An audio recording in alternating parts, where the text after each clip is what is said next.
नमस्कार, स्वराज एक्सप्रेस के खास प्रोग्राम जनता मांगे जवाब में आपका स्वागत है। मैं हूं एसपी त्रिपाठी। मध्य प्रदेश में इन दिनों चंदे की चाशनी पर सियासत चिपक गई है। 106 करोड़ का शोर 300 करोड़ के पार चला गया है। सीधे शब्दों में कहें तो फंड का फेर है, जिसमें कांग्रेस फंसी है और बीजेपी इस मुद्दे को लेकर पूरी तरह से आक्रामक हो चली है। दरअसल मीडिया रिपोर्ट में दावा किया गया है कि उसके पास आयकर विभाग की 408 पन्नों के दस्तावेज हैं, जिससे पता चलता है कि मध्य प्रदेश से नई दिल्ली के अकबर रोड स्थित कांग्रेस मुख्यालय में करीब 106 करोड़ रुपए की नकदी का लेन देन किया गया है। यह राशि कई किस्तों में पहुंचाई गई। दावा यह भी है कि 13 फरवरी 2019 से 4 अक्टूबर के बीच 74 करोड़ 62 हजार रुपए पार्टी मुख्यालय भेजे गए। इससे पहले अगस्त 2016 से सितंबर 2016 के बीच 26.5 करोड़ भेजे गए। ये भी कहा गया है कि 27 फरवरी 2019 को 5.5 करोड़, 28 फरवरी 2019 को 3.5 करोड़, जबकि 24 अप्रैल 2019 को 5 करोड़ 45 लाख भेजे गए। इसके अलावा कई बड़ी रकम आम चुनाव से ठीक पहले कांग्रेस मुख्यालय पहुंची थी। हालांकि इस मामले में आधिकारिक तौर पर कोई बयान सामने नहीं आया है, लेकिन इस बड़े खुलासे के बाद मध्य प्रदेश की सियासत में हड़कंप मच गया है। ऐसे में आज इस बात पर तो चर्चा होगी, लेकिन पहले बात करेंगे छत्तीसगढ़ की, जहां स्थानीय छात्रों के हक पर डाका डाला जा रहा है। दरअसल छत्तीसगढ़ के मेडिकल कॉलेजों की राज्य कोटे की एमबीबीएस सीट पर दाखिला ले चुके कई छात्रों के नाम का खुलासा हुआ है, जो दूसरे राज्यों के मूल निवासी हैं और मेडिकल काउंसलिंग में शामिल हुए। इन्हें पश्चिम बंगाल, बिहार, उत्तर प्रदेश और महाराष्ट्र में मेडिकल की सीट भी आवंटित हो गई, क्योंकि उनके पास इन राज्यों के भी मूल निवासी प्रमाण पत्र हैं, जिससे सीधे स्पष्ट होता है कि ये छात्र छत्तीसगढ़ के निवासी नहीं है। लेकिन सवाल इस बात का है कि इतना बड़ा फर्जीवाड़ा हुआ कैसे, वो भी तब जब भूपेश सरकार शक्ति बरत रही है। छत्तीसगढ़ में आखिर कब तक स्थानीय छात्रों के हक पर डाका डाला जाता रहेगा और फर्जी प्रमाण पत्र बनवाने का धंधा करने वालों के साथ ही इन्हें संरक्षण देने वाले अधिकारियों पर भी कोई कार्रवाई होगी? आज इन तमाम सवालों का जवाब हम जानेंगे कि कोशिश करेंगे जनता मांगे जवाब के आज के मुद्दे मूल निवासी का मायाजाल।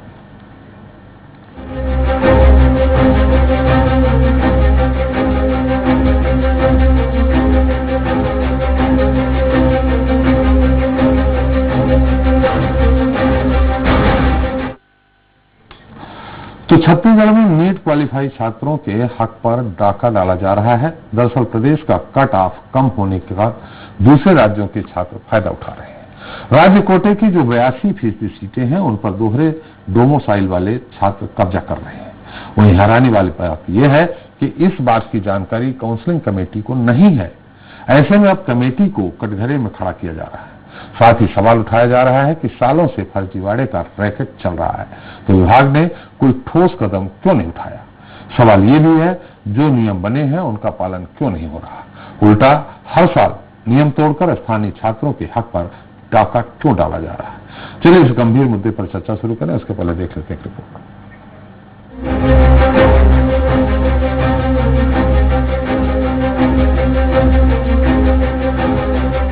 छत्तीसगढ़ में 6 शासकीय मेडिकल कॉलेज, 1 एम्स और 2 निजी मेडिकल कॉलेज हैं, जहां एमबीबीएस की सीट अलॉट होती हैं। इसमें रायपुर में 150, बिलासपुर में 150, अंबिकापुर में 100, जगदलपुर और राजनांदगांव में 100, रायगढ़ में 50, रायपुर एम्स में 100 और 2 निजी कॉलेज, एम्स रायपुर में 150, जबकि श्री शंकराचार्य दुर्ग में भी 150 सीटें हैं। इस तरह प्रदेश में 1000 से ज्यादा सीटें हैं, जिसमें 82% राज्य और 18% सेंट्रल कोटे की सीटें हैं। लेकिन राज्य कोटे की सीटों पर दूसरे राज्य के दोहरे तिहरे मूल निवास प्रमाण पत्रधारी छात्रों ने कब्जा कर लिया है। दोहरे डोमिसाइल वाले 72 छात्रों की पहचान हो चुकी है, लेकिन कार्रवाई अब तक नहीं हुई। स्थानीय छात्रों के हक की लड़ाई लड़ रहे डॉक्टर राकेश गुप्ता का कहना है कि आईएमए पदाधिकारियों के सहयोग से नीट पास छात्रों के पालकों के दोहरे डोमिसाइल का मामला उजागर किए जाने के बाद जो काम काउंसलिंग के दौरान डीएमई को करना था, वो अब हो रहा है। राकेश गुप्ता के मुताबिक नीट की परीक्षा में जारी रोल नंबर, स्टेट कोड, चयन सूची खंगालने में ऐसे 72 छात्रों की पहचान हुई है जो महाराष्ट्र, मध्य प्रदेश, पश्चिम बंगाल, बिहार और उत्तर प्रदेश के हैं। इसमें 8 के खिलाफ शिकायत हुई है। दूसरी ओर ये बात भी सामने आई है कि बस्तर के टॉप रैंक वाले 27 परीक्षार्थियों को ये कहकर प्रवेश नहीं दिया जा रहा कि रजिस्ट्रेशन लेट हुआ है, जबकि छात्र कह रहे हैं कि विभाग की तो वेबसाइट ही बैठ गई थी। 72 बच्चे ऐसे दिख रहे हैं जिनका एक से ज्यादा राज्यों में नाम है। हम ये मांग करेंगे कि जब एक से ज्यादा राज्यों में नाम है तो उनकी जांच होनी चाहिए, उनके सभी मूल निवासी प्रमाण पत्र, शपथ पत्र सहित लिए जाएं। गलत पाए जाने पर उस पर FIR हो, कानूनी कार्रवाई हो, न केवल छात्र के ऊपर बल्कि पालकों के ऊपर। मेरे नीट में स्कोर 408 है और DME की सर्वर स्लो होने के कारण मेरा रजिस्ट्रेशन नहीं हो पाया है। मेरे साथ साथ ही खुला आसमान संस्था से अन्य छात्र छात्राओं का भी रजिस्ट्रेशन नहीं हो पाया है। वही इस पूरे मामले में DME RK सिंह ने कार्रवाई करने की बात कही है। फिलहाल दस्तावेज सत्यापन और शपथ भरवाने का निर्देश दिया गया है। जो विसंगति आती है उस संबंध में संबंधित जिला कलेक्टर को अवगत कराया जाएगा और निवास प्रमाण पत्र उस आधार पर सत्यापन के लिए उनको निवेदन किया जाएगा। एक और प्रदेश के मुख्यमंत्री स्थानीयों को प्रमुखता देने के लिए पूरी तरह से प्रयासरत हैं, तो दूसरी ओर अधिकारी उनकी इस मंशा पर पानी फेरने में लगे हैं। हालांकि CM भूपेश बघेल ने साफ कर दिया है कि दोषियों पर कार्रवाई होगी। खैर, अब देखना यह है कि कार्रवाई कब तक होगी। या हर बार की तरह सीट अलॉटमेंट के बाद स्थानीय छात्र कोर्ट के चक्कर काटने को मजबूर होंगे। स्वराज एक्सप्रेस के लिए रायपुर से सत्या राजपूत की रिपोर्ट। तो मूल निवास का मायाजाल, इस मुद्दे पर चर्चा करने के हमारे साथ रायपुर जुड़ गए हैं मेडिकल एजुकेशन के डायरेक्टर है डॉक्टर RK सिंह जी। सिंह साहब, आपका बहुत बहुत स्वागत है। हॉस्पिटल बोर्ड के अध्यक्ष हैं डॉक्टर राकेश गुप्ता जी। गुप्ता जी, आपका भी स्वागत है। साथ ही संवाददाता हमारे सत्या राजपूत जुड़ेंगे, उनके साथ कुछ स्थानीय छात्र भी हैं और भोपाल स्टूडियो मौजूद हैं वरिष्ठ पत्रकार KF साइनी जी हैं। साइनी जी, आपका भी स्वागत है। सबसे पहले हम RK सिंह जी के पास जाएं, उसके पहले सत्या, तो आपके साथ छात्र भी हैं, हम उनसे बात करना चाहेंगे। आप उनसे बात करें कि किस तरह की परेशानी है उनको, क्या यह सही है जो वो कह रहे हैं, आरोप लगा रहे हैं कि राज्य के जो विद्यार्थी हैं उनका हक छीना जा रहा है, और हक छीना जा रहा है तो किस तरह से हक छीना जा रहा है? सत्या जी, इस वक्त हमारे साथ मौजूद है विद्यार्थी हैं और डॉक्टर भी हैं। जैसे ये चूक हुई है यहाँ पे, जैसे डबल डोमिसाइल के मामला सामने आ रहे हैं, तो किस तरह से इसका दुरुपयोग हो रहा है? एक्चुअली इसमें सबसे बड़ी गलती हमारे DME को देखना चाहिए कि सबसे मेन मुद्दा ये है कि यहाँ जो अदर स्टेट से आते हैं, जैसे UP, बिहार, वहाँ उन्होंने क्या किया हुआ है कि जो नीट काउंसलिंग के लिए ऑल इंडिया जो फॉर्म है उसमें उनका एड्रेस रहता है वेस्ट बंगाल का, लेकिन जब यहाँ छत्तीसगढ़ में वो कैसे फॉर्म भर लिए उन्होंने, इसमें अभी 72 लोग संदिग्ध हैं, तो उनका जांच अच्छे से करना चाहिए। लेकिन अभी 72 लोगों का नाम सामने आ रहा है। तो मेरी सबसे पहले अनुरोध है कि जितने भी 72 स्टूडेंट्स जिनके निवास प्रमाण पत्र के मामले में जो संदिग्ध पाए गए हैं, तो वो अभी फर्स्ट काउंसलिंग की प्रक्रिया हो चुकी है, तो सेकंड काउंसलिंग क्यों करवाया जा रहा है, पहला चीज। और दूसरा मुद्दा कि इसे काउंसलिंग को रद्द किया जाए और पहले शुरू से रीकाउंसलिंग किया जाए। और सबसे बड़ी बात हमारे आदिवासी बच्चों की, जो कि दंतेवाड़ा जिले के छुलो आसमान में अध्ययनरत थे, इन्होंने उसमें से 12 बच्चे नीट क्वालिफाई किए हैं। उसमें से उनका रजिस्ट्रेशन नेट सर्वर डाउन होने के कारण नहीं हो पाया।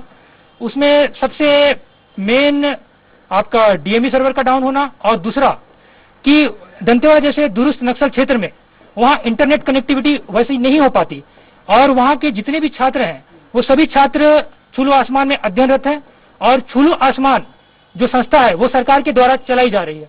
और जितने भी बच्चे आदिवासी बच्चे हैं उन्हें किसी भी प्रकार से कंप्यूटर का कुछ नॉलेज नहीं है, तो वो सभी तरीके से टीचर और वहाँ के मेन स्टाफ पे डिपेंडेंट रहते हैं।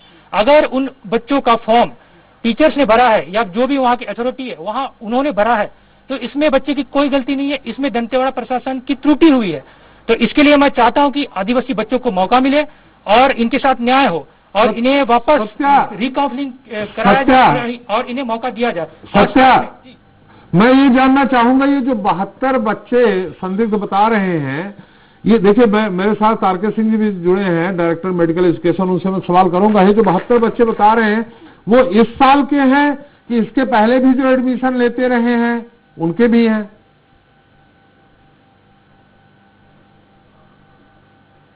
जी, ये बिल्कुल इसी साल के बच्चे हैं। 1000 लोगों का जो सूची खंगाला गया था जिसमें ये सामने आए थे, और इनसे जानते हैं ये कहां से बच्चे हैं जो 1000 के सूची में देखा गया है, उसमें जो सामने आए बच्चे। उसमें बहुत सारे बच्चे मध्य प्रदेश से हैं, मध्य प्रदेश से 10 से 12 बच्चे हैं, वेस्ट बंगाल से 2 से 4 बच्चे हैं, और यूपी से बच्चे हैं, वेस्ट बंगाल से बच्चे हैं, मध्य प्रदेश से 10 से 12 बच्चे हैं, तो बहुत अदर स्टेट से बच्चे हैं। तो इसमें इनको आप सीधे ही इन पर आप आरोप लगा सकते हैं, क्योंकि इन्होंने नीट के एग्जाम में एड्रेस दिया है अलग अलग स्टेट का, और जब छत्तीसगढ़ आता है तो इनका डोमिसाइल जो रहता है एक अदर स्टेट के रहते हैं। कोई छत्तीसगढ़ का भी बना के रखा हुआ है और किसी ने वेस्ट बंगाल का भी बनाया हुआ है। तो इस प्रकार से इन पर कार्रवाई होना चाहिए, और मेरी सबसे पहले मांग है कि फर्स्ट रिकाउंसलिंग फिर से कराया जाए, ताकि इन आदिवासी बच्चे जो कि बस्तर के दूरस्थ नक्सल क्षेत्र में पढ़ते हैं, उसमें से पद्मा मड़े है जिसके माता पिता नहीं है, वो अनाथ है, उसके लिए कोई सोर्स नहीं है, वो तो हिंदी तक बोलने अच्छे से नहीं जानती है, तो उसको मौका मिलना चाहिए। और बाकी आदिवासी छात्र जैसे पीयूषा वेक है, वो बच्ची ने 391 नंबर लाया। इन सभी बच्चों का अगर सही तरीके से रजिस्ट्रेशन हो जाता और काउंसलिंग प्रोसेस सही रहता, तो इनसे 4 से 5 बच्चों को फर्स्ट काउंसलिंग में ही MBBS की सीटें का आवंटन हुआ होता, तो ये बस्तर, ये रायपुर के लिए छोटी सी बात हो सकती है। सत्या, एक सवाल और जरा आप और दूसरे लोगों से भी पूछिए। सवाल इस बात का है कि उनका मूल निवासी प्रमाण पत्र अगर छत्तीसगढ़ का है, देखिए अगर नीट का हम फॉर्म भर रहे हैं या कोई भी विद्यार्थी भर रहा है, तो हो सकता है उस दौरान उसके माता पिता उस जगह रह रहे हो, चाहे मध्य प्रदेश हो चाहे पश्चिम बंगाल हो। तो ये जरूरी थोड़ी है कि किसी फॉर्म में अगर मैंने अपना एड्रेस भर दिया है तो मूल निवासी छत्तीसगढ़ का नहीं होता वो हो सकता है वो छत्तीसगढ़ में रहा हो, बाद में आगे की पढ़ाई के लिए कहीं गया हो। ये सवाल करिए आप जरा, या आप बताइए क्या हो सकता है। जी, इसमें सीधा ये होता है कि अगर उनके परिजन वहां रहते हैं तो उसका फायदा उठा के बनाया जाता है। तो जैसे कि हम एक अपने नागरिकता के लिए हम देश का एक ही नागरिकता ले सकते हैं, हमारे आधार कार्ड एक ही हो सकते हैं, तो मूल निवास 2 और 3 कैसे हो सकते हैं? तो यही आज का सवाल है, और इस पे जांच होनी चाहिए, क्योंकि बड़े आसानी से मूल निवास का जो प्रमाण पत्र है बनाया जा रहा है। और चूंकि अब ये शिकायत DME के पास पहुंची, तो DME इस पे जांच नहीं कर सकते, क्योंकि ये SDM और कलेक्टर लेवल पर ये दस्तावेज तैयार होता है, तो वहां से इतने आसानी से जो दस्तावेज तैयार किए जा रहे हैं, इसको वहीं से जांच हो सकता है। नहीं सत्य, यहाँ मूल निवासी की बात नहीं है। उनने जो अभी आपके साथ जो छात्र हैं, उन्होंने आरोप लगाया कि जो उन्होंने नीट का फॉर्म भरा है उसमें एड्रेस दूसरे राज्य का है। एड्रेस तो हो सकता है स्थायी तौर पर एड्रेस दूसरे राज्य का हो, क्योंकि डाक से अगर कोई पत्र आता है, किसी तरह उनसे संवाद करना होता है, तो वो एड्रेस उन्होंने दे दिया जहां वो रह रहे हैं। मूल निवास, क्या फॉर्म में मूल निवासी प्रमाण पत्र भी लगाया जाता है, यह मैं जानना चाह रहा हूं आपसे। जी, जो नीट के परीक्षा के दौरान जो फॉर्म भरते हैं, तो उसका जो पता मांगते हैं, जो आप एड्रेस डालते हैं, तो वो मूल निवास के आधार पर डाला जाता है। इसमें सबसे बड़ी हमारी ये मांगे हैं कि अगर जैसे कोई वेस्ट बंगाल का है, कोई वेस्ट बंगाल का छात्र है, वो मेन प्रेफरेंस ये रहता है उसका कि अगर वो नीट का काउंसलिंग कर रहा है और नीट का एग्जाम दे रहा है, तो मेनली उन लोग उस जगह का एड्रेस देते हैं जहाँ के वो मूल निवासी है। जैसे कोई अगर छत्तीसगढ़ का है, वो वेस्ट बंगाल का मेन एड्रेस क्यों देगा? तो उससे हमने देखा कि इसमें से बहुत सारे ऐसे हैं जिनका वेस्ट बंगाल का भी डोमिसाइल है। जैसे मध्य प्रदेश का आपने बोला, सच्चा पूछिए, ऐसे करते हैं कि मध्य प्रदेश में उसके माता पिता या पेरेंट्स रह सकते हैं जहां रह के पढ़ाई कर रहा है, वो वहीं का डालेगा कि हमें आसानी से अगर कोई संवाद होना हो तो उसको आसानी से पत्र मिल जाए। है मूल निवासी छत्तीसगढ़ का, लेकिन रह के वो पढ़ाई कर रहा है, यहाँ जहां पढ़ाई कर रहा है वहां का एड्रेस डाल सकता है वो। जी, एड्रेस डाल सकता है, लेकिन वहाँ जो मूल निवास का जो मांगा जाता है सर्टिफिकेट, वो 2-2 राज्य का पहले से बनवा के रखे होते हैं। जिसका कटअप का जो छत्तीसगढ़ का कटअप कम है, अगर उसको मध्य प्रदेश में नहीं होने की स्थिति है, वहाँ सूची में नाम नहीं आया, तो यहाँ वो अपने हक के मतलब उनको एक मौका मिल जाता है। सत्या आप सवाल नहीं समझ पाए। सवाल हमारा ये है, जो कि आपके साथ जो है वो ये सवाल उठा रहे हैं कि जो प्रमाण, वो जो फॉर्म था, उसमें उन्होंने वहां का एड्रेस डाल दिया। और वहां का एड्रेस डाल सकते, क्या फॉर्म में मूल निवासी ये लिखा हुआ है कि जहां के आप मूल निवासी हो वहीं का एड्रेस डाला जाए, या जैसा आपने कहा ये बिल्कुल फर्जी है कि अगर 3 जगह का मूल निवासी बनाया है उनको सजा होनी चाहिए, उनको बकायदे उन पर कार्रवाई होनी चाहिए। लेकिन ऐसा भी हो सकता है ना कि दूसरी जगह, जैसे आप दिल्ली में रह रहे हैं, दिल्ली में आपने पढ़ाई कर रहे हैं, तैयारी कर रहे हैं नीट की, लेकिन मूल निवासी आपका एक प्रमाण पत्र है छत्तीसगढ़ का, आपने दिल्ली का एड्रेस डाल दिया कि मैं यहां पढ़ रहा हूं, तो वो दोषी थोड़ी हो गया। जी, ये जैसे कि किसी के माता पिता अगर दूसरे राज्य में है और वहाँ वो अपने सहूलियत के लिए वहाँ का एड्रेस डालते हैं, तो क्या ये डाला जा सकता है ऐसी स्थिति में, या वहाँ का मूल निवास होने पर ही एड्रेस डाला जाता है? एड्रेस मेन आप डाल सकते हैं, लेकिन जो हम लोग देखे हैं जितना भी संदिग्ध छात्र हैं, अगर आप उनकी जांच कराएंगे तो उनके माता पिता यहाँ के नहीं होते हैं, उनका कोई रिलेटिव निकल जाता है यहाँ का, तो उसके कारण क्या होता है कि ये प्रूफ हो जाता है कि वो उन फर्जी निवास बना चुके हैं। और दूसरा चीज ये है कि हम लोग बहुत से छात्र हमने खुद देखा है, हमारे बैच से सीनियर भी बहुत हैं जो संदिग्ध पाए गए थे, लेकिन उनके खिलाफ कोई कार्रवाई नहीं हुई। और अभी तो 72 लोग संदिग्ध हैं, 72 स्टूडेंट संदिग्ध हैं निवास के मामले में, लेकिन उनके खिलाफ कोई कार्रवाई नहीं हो रही है। कितने सालों से चल रही है ये जो अपराध धंधा है? साल हो रहा है। सत्या जी, मैं आपके पास आ रहा हूं, हमारे साथ डॉक्टर आर.के. सिंह जी, उन्हीं से पूछ लेते हैं। सिंह साहब, मेरी आवाज आ रही है आपको? यस सर, आ रही है सर। हाँ, सिंह साहब ये पूछना चाह रहे, जिस तरह आपने सुना होगा, सुन रहे हैं ना सिंह साहब? हाँ, आपने सुन लिया होगा जो छात्र आरोप लगा रहे हैं, वो ये कह रहे हैं कि 72 छात्र ऐसे संदिग्ध हैं जिनका मूल निवासी प्रमाण पत्र छत्तीसगढ़ का नहीं है, जो भी छत्तीसगढ़ का कोटा है छत्तीसगढ़ के बच्चों का, वो हक मार रहे हैं। ये क्या सही ढंग से जब आपने काउंसलिंग की होगी, आपके अधीनस्थ जो अधिकारी कर्मचारी उन्होंने काउंसलिंग की होगी, तो उन्होंने जो एड्रेस फॉर्म में, नीट के फॉर्म में डाला गया, उस एड्रेस से छत्तीसगढ़ का जो मूल निवास का उन्होंने प्रमाण पत्र दिया उससे क्यों मिलान नहीं हुआ? क्या प्रक्रिया है इसके तहत कि ऐसे 72 लोग संदिग्ध हैं? हालांकि जांच का विषय है, जो एसडीएम और कलेक्टर जांच करेंगे, आपका विषय नहीं है। क्या उस समय इन्होंने नहीं देखा? अगर देखा, सही पाया गया, तो आप क्या कार्रवाई करेंगे? एक चीज तो मैं पहले क्लियर थोड़ा करना चाहूंगा जी, कि नीट 2020 की इंफॉर्मेशन बुलेटिन है, पेज नंबर 29 जी। 29 में स्पष्ट लिखा है कि जो बच्चा जो है एप्लीकेशन डालता है, फॉर्म भरता है, तो उसमें लिखा है, उसका मतलब क्या है, स्टेट फॉर एलिजिबिलिटी है, उसमें उसका मीनिंग है state to which the applicant belongs, state to which the applicant belongs, slash किया है मीन्स ऑब्लिक है, डिजायर टू अप्लाई। आप सीधे देखिए सिंह साहब, आप सीधे देखिए, टीवी की तरफ मत देखिए, आप सीधे कैमरे की तरफ देखिए जी। हाँ जी, दोनों चॉइस है, state to which the applicant belongs, जहां का वो निवासी है, अथवा डिजायर टू अप्लाई, कहां का अप्लाई करना चाहता है, उसमें से कोई भी ऑप्शन भर सकता है जी, उसमें कोई भी ऑप्शन भर सकता है। इसलिए ये प्रूफ नहीं है डोमिसाइल का। हमारा जो प्रवेश नियम बना है उसमें वास्तविक निवास प्रमाण पत्र का है, और वास्तविक निवास प्रमाण पत्र की जांच स्क्रूटनी के समय एडमिशन देने के पूर्व संस्था स्तर पर की जा रही है जी, संस्था स्तर पर की जा रही है। और संस्था स्तर पर अगर कोई भी तरीके से शंका हो, सिंह साहब एक बार फिर स्पष्ट कर दीजिए, जो आपने पेज नंबर 29 की बात कही है कि उसमें ये कहा गया है कि आप मूल निवासी जहां के हैं उसको प्रेफर करते हैं या किस स्टेट को प्रेफर करते हैं? इसमें मूल निवासी मान लीजिए छत्तीसगढ़ का है कोई, तो उसका अपना कोटा है, 82% होता है, तो जो 82% जो कोटे के अनुसार जो बाहर के बच्चे हैं वो उनका तो हक ले लेंगे ना, जो कोटे में आने चाहते हैं। छत्तीसगढ़ में का एजुकेशन स्टैंडर्ड या दिल्ली का एजुकेशन स्टैंडर्ड, बॉम्बे का एजुकेशन स्टैंडर्ड अलग अलग होता है। उसको नीट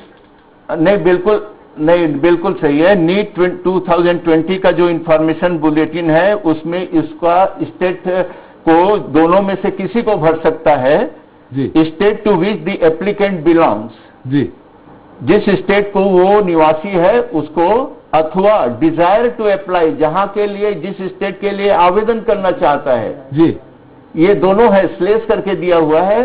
परंतु उसको जब हमारे यहाँ पे अलॉटमेंट के बाद एडमिशन की प्रक्रिया के लिए ले जाते हैं तो पहले स्क्रूटनी होती है जी और हमारे प्रवेश नियम में बहुत स्पष्ट है कि वास्तविक निवास प्रमाण पत्र को, उसका मूल दस्तावेज को हमारे यहाँ पे मेडिकल कॉलेज स्तर पर बनी हुई स्क्रूटनी समिति वेरीफाई करती है कि निवास प्रमाण पत्र जो दिया गया है वो मूल रूप में है। अगर इसमें किसी भी प्रकार की त्रुटि की हमें अभी जानकारी जैसे कहीं स्रोतों से आई है जी कि स्रोतों से आई है, तो हमने क्या किया उसकी जानकारी के लिए प्रथमतः संबंधित जो प्रवेश ले चुके छात्र, उनके घर पर, उनके ईमेल एड्रेस पर उनको जो कंफर्मेशन पेज डाउनलोड किए हैं उसको मंगाया है, मंगाने के लिए। और उसके बाद में ये जो त्रुटियां आएंगी और शिकायत आएगी, इस शिकायत को लेकर के संबंधित जिला कलेक्टर जहां से ये निवास प्रमाण पत्र जारी किया गया है, वो जिला कलेक्टर को जांच के लिए भेजी जाएगी। जी, तो मतलब आपका कहना है जो 72 संदिग्ध छात्र जो आरोप लगाए जा रहे हैं, खैर ये राकेश जी से हम पूछ लेते हैं। राकेश जी, अच्छा, उनसे जी सिंह साहब, उनसे सर जी, उनसे एक एफिडेविट भी लिया जा रहा है जी कि उन्होंने जो जो जानकारी दी है, जो प्रमाण पत्र दे रहे हैं निवास प्रमाण पत्र का, वो सही है। ये एफिडेविट लिया जा रहा है। त्रुटि पाए जाने पर उनका प्रवेश निरस्त किया जाएगा, उनके विरुद्ध आपराधिक प्रकरण दर्ज करके कानूनी कार्यवाही के लिए शासन को से अनुमति प्राप्त की जाएगी। जी, ये पत्र भी जारी किया गया है और ये एफिडेविट में उनसे बच्चों से लिया जा रहा है। जी सिंह साहब, गुप्ता जी, ये जो सारा मामला है, जैसा कि मुझे जानकारी है, ये आपके प्रयासों से ही बाहर आया है और आपके प्रयासों से बाहर आने के बाद इस बात की मांग उठी है कि छत्तीसगढ़ के बच्चों का हक मारा जा रहा है, बाहर के बच्चों के। क्या है वास्तविकता, क्या है और ऐसे कितने, क्या कब से ये खेल चला आ रहा है? राकेश जी। त्रिपाठी जी, सबसे पहले मैं स्पष्ट कर दूं, ये केवल मेरे प्रयास नहीं है जी, ये छत्तीसगढ़ में नीट चयनित छात्रों के पालकों का इनिशिएटिव है जिसे इंडियन मेडिकल एसोसिएशन ने टेकअप किया है। चूंकि पालक बहुत दिनों से बहुत ज्यादा व्यथित थे, उन्हें ऐसा लग रहा था कि उनके बच्चों का हक मारा जा रहा है, इसलिए उन्होंने कुछ सबूतों के साथ इंडियन मेडिकल एसोसिएशन के पदाधिकारियों से संपर्क किया था। हमने पूरी बात, मैं दस्तावेज माननीय मुख्यमंत्री जी के सामने रखी थी। माननीय मुख्यमंत्री जी ने पूरे दस्तावेज का सूक्ष्मता से निरीक्षण किया। बहुत सारी तकनीकी दिक्कतें थी, वो पालकों ने माननीय मुख्यमंत्री जी को पूरा समय लेकर समझाई और 3 मंत्रियों की उपस्थिति में, श्री स्वास्थ्य मंत्री जी, कृषि मंत्री जी और गृह मंत्री जी एवं विधायक जी की उपस्थिति में उन्होंने अपने अधिकारियों को निर्देशित किया कि जो कोड नंबर और जो मूल निवासी प्रमाण पत्र की अर्हताएं पालक उनको बता रहे हैं, उनमें कहीं न कहीं तकनीकी दिक्कतें हैं, इनकी विस्तृत जांच होनी चाहिए। और 2017 में राजभवन का एक निर्देश था जिसमें संचालक चिकित्सा शिक्षा ने माननीय हाई कोर्ट में एक शपथ पत्र दिया था कि हम सभी बच्चों से शपथ पत्र मूल निवासी प्रमाण पत्र का लेंगे और उनके मूल निवासी प्रमाण पत्रों को जांच के लिए भेजेंगे, लेकिन ऐसी कोई प्रक्रिया अपनाई नहीं गई। इसलिए यह निर्बाध गति से पिछले दरवाजे से छत्तीसगढ़ के मूल निवासियों का हक मानने की प्रक्रिया जारी थी, लेकिन इस बार पालकों ने और चयनित छात्रों ने बीड़ा उठाया है। जिन छात्रों का 1 से ज्यादा राज्यों में प्रवेश है और उनका code number, NEET code number National Testing Agency के हिसाब से छत्तीसगढ़ का नहीं है, या फिर उनके एडमिट कार्ड में मूल निवासी किसी और राज्य का है, ये सब जांच के दायरे में आने चाहिए। और शपथ पत्र में कहीं किसी प्रकार की त्रुटि पाए जाने पे सब जांच के दायरे में आने चाहिए। जैसा संचालक चिकित्सा महोदय ने बताया आपको कि जो नेशनल टेस्टिंग एजेंसी का एलिजिबिलिटी फॉर्म है उसको स्वयं सत्यापित करके संचालक चिकित्सा शिक्षा महोदय ने सभी डीन को निर्देशित भी किया है कि सभी अपना अपना एफिडेविट देंगे और किसी प्रकार की दिक्कत पाए जाने में या शिकायत पाए जाने में 1 से ज्यादा राज्यों में उनका एडमिशन मेरिट लिस्ट के आधार पे होने पे सबको जांच के लिए भेजा जाएगा। और मुझे लगता है कि पर्याप्त पारदर्शी प्रक्रिया अपनाए जाने की जरूरत है, जो कि राज्य शासन माननीय मुख्यमंत्री जी के निर्देश पर लगातार कर रहा है, और इसकी लगातार मॉनिटरिंग माननीय मुख्यमंत्री जी के सचिवालय से हो भी रही है। हम जांच की प्रक्रिया से संतुष्ट हैं, लेकिन आने वाले दिनों में जिन नीट चयनित छात्रों को यह लग रहा है कि उनको छला जा रहा है, वो लगातार अलग अलग राज्यों की लिस्ट को देख रहे हैं, उनका एडमिशन फॉर्म डाउनलोड कर रहे हैं, और आज शाम को मिली सूचना के अनुसार जो हमने 8 बच्चों की शिकायत की है जिनका 1 से ज्यादा राज्यों में एडमिशन है, 14 और बच्चों की लिस्ट उन्होंने सौंपी है देखने के बाद कि राकेश जी थोड़ा यहाँ से हम रोकना चाहेंगे। राकेश जी, इसमें कुछ ऐसे जैसे वहां का छत्तीसगढ़ का कोटा मान लीजिए 80% है, 82% जो भी है, इसमें वो भी छात्र होंगे ना, बाकी मेरिट लिस्ट के आधार पे है, कहीं का भी राज्य का किसी भी राज्य का लड़का बाकी जो 18% है एडमिशन ले सकता है, तो इसमें ऐसे तो नहीं है जो बाकी मेरिट लिस्ट के आधार पर एडमिशन लिए हो। देखिए, मेरिट लिस्ट सेंट्रल कोटे की अलग होती है, देश के किसी भी हिस्से का छात्र मेरिट के आधार पर छत्तीसगढ़ के 18% सीटों में एडमिशन ले सकता है, लेकिन छत्तीसगढ़ के मूल निवासियों के लिए जो अलग अलग वर्ग के आधार पर मेरिट लिस्ट बनती है, उसमें जाली मूल निवासी प्रमाण पत्र के आधार पर यदि छत्तीसगढ़ के कोटे में एडमिशन होता है तो वो धोखा है। और मूल निवासी प्रमाण पत्र यदि 1 से ज्यादा है, मूल निवासी प्रमाण पत्र 1 से ज्यादा होने में उसको संदेह के दायरे में लिया जाना चाहिए। और मुझे लगता है कि जैसे ही जांच प्रक्रिया सख्त होगी, जिस प्रकार से चल रही है, आने वाले दिनों में, जैसे अंबिकापुर में एक छात्र अपना शपथ पत्र वापस लेकर शपथ पत्र देकर गया है कि मैं एडमिशन नहीं लेना चाहता, इस प्रकार आने वाले दिनों में अन्य राज्यों के अन्य मेडिकल कॉलेज में भी इस प्रकार के प्रकरण सामने आ सकते हैं। ये आपको क्या लग रहा है राकेश जी, कब से ये चल रहा खेल? इस बार तो इस साल 72 जो बच्चे संदिग्ध हैं वो इसी साल के हैं, ये आपने तो काफी इसमें काम किया है, ये कब से चल रहा खेल? मैं बड़े दुख के साथ ये कहना चाहता हूं कि संचालक चिकित्सा शिक्षा महोदय बैठे हैं, इसमें मुझे लगता है कि राज्य स्तर में जो एडमिशन प्रक्रिया देखती है कमेटी, वहां कहीं न कहीं मिलीभगत, और मैं sorry to use the word, mafia सक्रिय रहता है, जो जानबूझकर ऐसे प्रमाण पत्रों की अनदेखी करता है जिनके प्रमाण पत्र संदिग्ध पाए जाते हैं। और माननीय राजभवन के निर्देशों की भी अवहेलना हुई है। क्यों हुई? सुनियोजित षड्यंत्र था बाहरी राज्य के बच्चों को एडमिशन देने का, इसकी जांच होनी चाहिए। और आने वाले दिनों में इंडियन मेडिकल एसोसिएशन और नीट चयनित छात्रों के पालक इसका बीड़ा उठाए हुए हैं कि जैसे ही संचालक चिकित्सा शिक्षा महोदय का स्टाफ फ्री हो जाएगा, ये मांग भी हम लिख कर देंगे। और हमारे पास पर्याप्त 2017 के बाद की लिस्ट है, जिसमें 1 से ज्यादा राज्यों के चयनित छात्र अभी भी छत्तीसगढ़ में पढ़ रहे हैं। नहीं, तो हम ये पूछना चाह रहे हैं खेल कब से चल रहा है? क्या आपने उधर भी कोई जानकारी ली है? 5 साल 10 साल जब से छत्तीसगढ़ बना उसके बाद से ही चालू हो गया, कब से चल रहा लगभग? हम ये नहीं पूछ रहे निश्चित तौर पे। देखिए, आपको याद होगा कि 2013 के बाद एक बार छत्तीसगढ़ राज्य ने 3 PMT का आयोजन एक ही वर्ष में देखा है। मुझे लगता है कि करीब करीब उसी समय से प्रक्रिया चल रही है। छत्तीसगढ़ का निवासी बहुत भोला है, लेकिन अब मुझे लगता है कि जब जागे तब सवेरा, आने वाले दिनों में अपने बच्चों के भविष्य की निगरानी करेंगे। और अपनी लड़ाई छत्तीसगढ़ के पालक यदि खुद लड़ना नहीं सीखेंगे तो इस प्रकार की धोखाधड़ी उनके बच्चों के साथ, उनके बच्चों के भविष्य के साथ डाका पड़ता रहेगा। हमें लगता है कि आने वाले दिनों में जितने भी सबूत हमें मिलेंगे, इंडियन मेडिकल एसोसिएशन उनके हक की लड़ाई लड़ने के लिए कटिबद्ध है।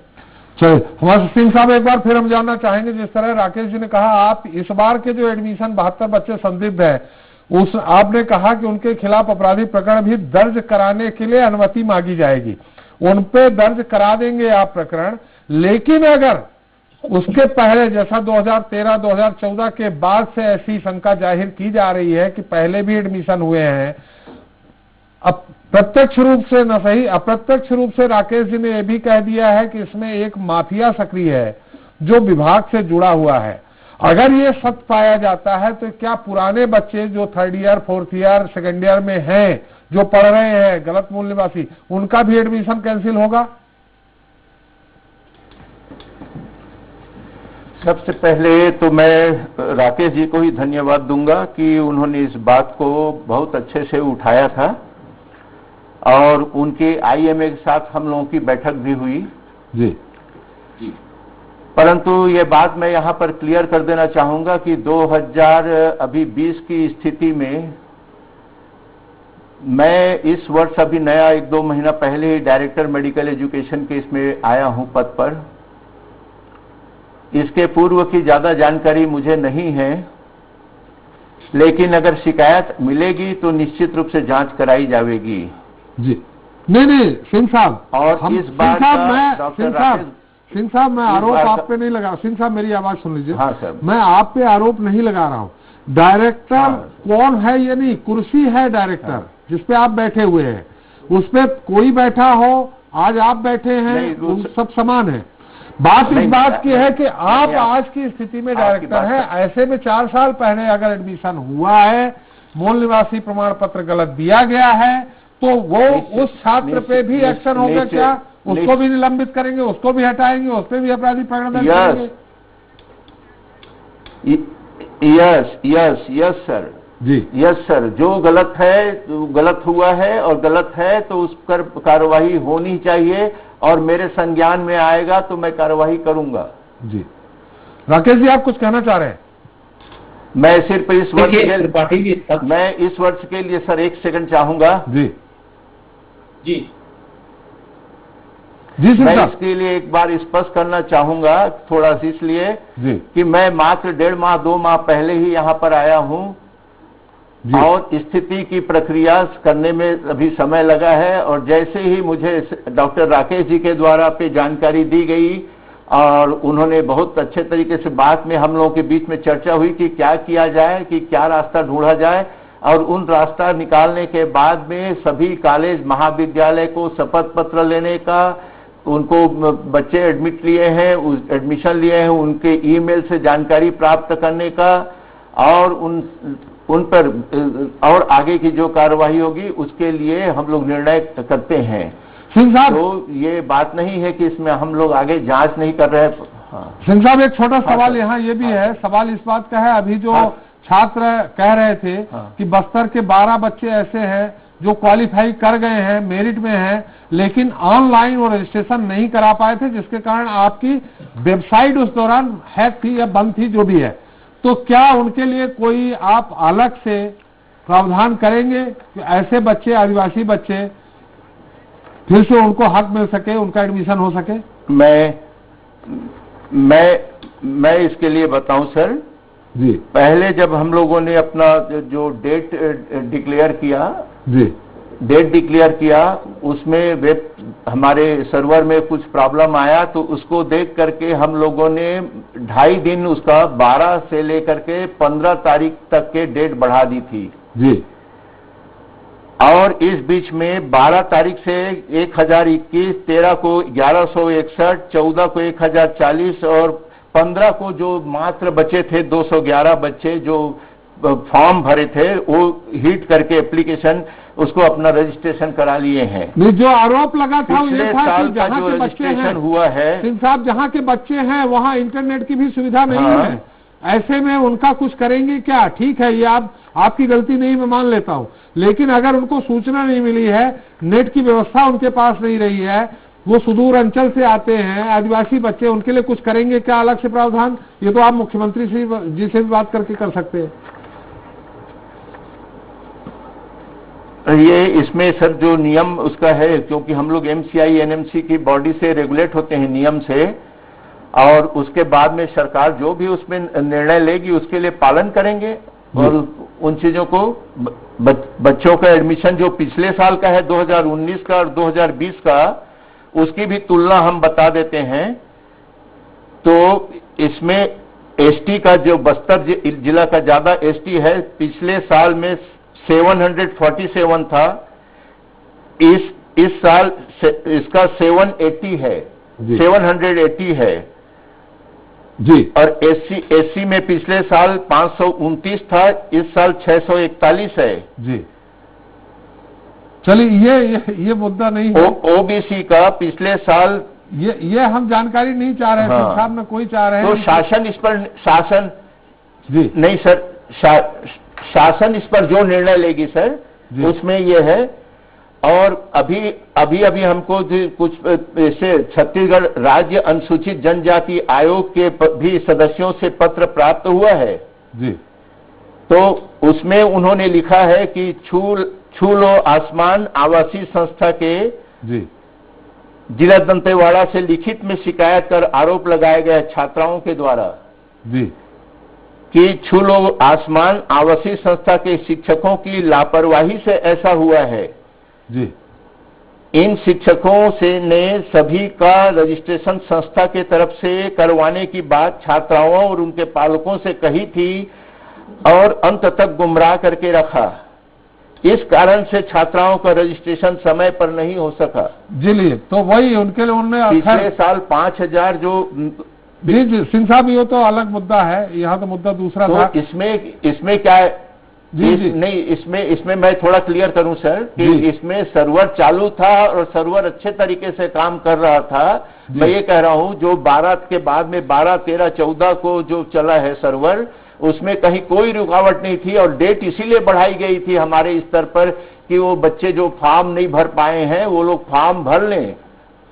चलिए गुप्ता जी आप राकेश जी आप कुछ कहना चाह रहे हैं? बहुत संक्षेप, मेरा समय समाप्त हो गया है। दो बातें मैं बहुत स्पष्ट रूप से कहना चाहूंगा कि एक तो अभी जो एडमिशन की प्रक्रिया है ये संचालक चिकित्सा शिक्षा महोदय के टीम के द्वारा बहुत पारदर्शी तरीके से हो रही है और हम जिस प्रकार हमारी मीटिंग में तय हुआ था इंडियन मेडिकल एसोसिएशन के सदस्यों पालकों के साथ, वो कानूनी रूप से मुझे लगता है बहुत पुख्ता है और आने वाले दिनों में इस प्रकार के जो गलत तत्व सीट का हक मार लेते हैं वो करीब करीब दूर हो जाएंगे। दूसरी बात, आदिवासी छात्रों की काउंसलिंग के संबंध में मैं कहना चाहता हूं कि पूरी की पूरी प्रोसेस जो है वो केंद्रीय गाइडलाइन के अनुसार चलती, राज्य की का कोई इसमें से नहीं रहता। फिर भी माननीय मुख्यमंत्री जी के सचिवालय के संज्ञान में जानकारी है, अलग से किसी प्रकार का रजिस्ट्रेशन का प्रावधान एक बार रजिस्ट्रेशन यदि खत्म हो जाए तो नहीं किया जा सकता। ये यदि केंद्र की एनएमसी एजेंसी फिर से काउंसलिंग की परमिशन देगी तो ये फिर से रजिस्ट्रेशन हो सकता है, बीच में रजिस्ट्रेशन नहीं किया जा सकता है। लेकिन फिर भी काउंसलिंग कमेटी के चेयरमैन डॉक्टर विनीत जैन लगातार इसमें संपर्क में हैं और जैसे ही कोई सीट खाली होने का वो होगा तो उसमें कानूनी पेश देखते हुए वो सारी चीजें करेंगे। लेकिन इस वक्त उन आदिवासी छात्रों को फिर से काउंसलिंग में नहीं लगाया जा सकता। जी चलिए, हमारा समय भी समाप्त हो गया। बहुत बहुत धन्यवाद राकेश जी आपका, सिंह साहब आपका। सत्य आपसे भी कुछ सवाल और करने थे लेकिन समय कम है। हमारे वरिष्ठ पत्रकार साइनी जी की भी टिप्पणी नहीं ले पाया हूँ। साइनी जी आप कुछ कहना चाह रही हैं बहुत संक्षेप में? नहीं, ये बहुत जो जैसे दिख रहा है ये बहुत समय से शायद इस तरह का जो त्रुटियां हैं वो चल रही है और किसी एक की जिम्मेदारी नहीं है, ये पूरे सिस्टम को सुधारने की बात है। जो आदिवासी छात्र हैं वो आपको भी पता है कि किस कंडीशन में रहते हैं हमारे यहाँ, और अगर वो पढ़ के आगे कुछ अपना योगदान देते हैं और मेरिट में आते हैं तो उनको सीट जरूर मिलना चाहिए और मेरे ख्याल से प्रशासन को इसमें कार्रवाई करनी चाहिए। बहुत बहुत धन्यवाद आप सभी का हमारे साथ चर्चा में जुड़ने के लिए। तो फर्जी मूल निवास प्रमाण पत्र के जरिए मेडिकल कॉलेज में दाखिला लेने का जो मामला सामने आया है उसे लेकर भूपेश सरकार गंभीर है।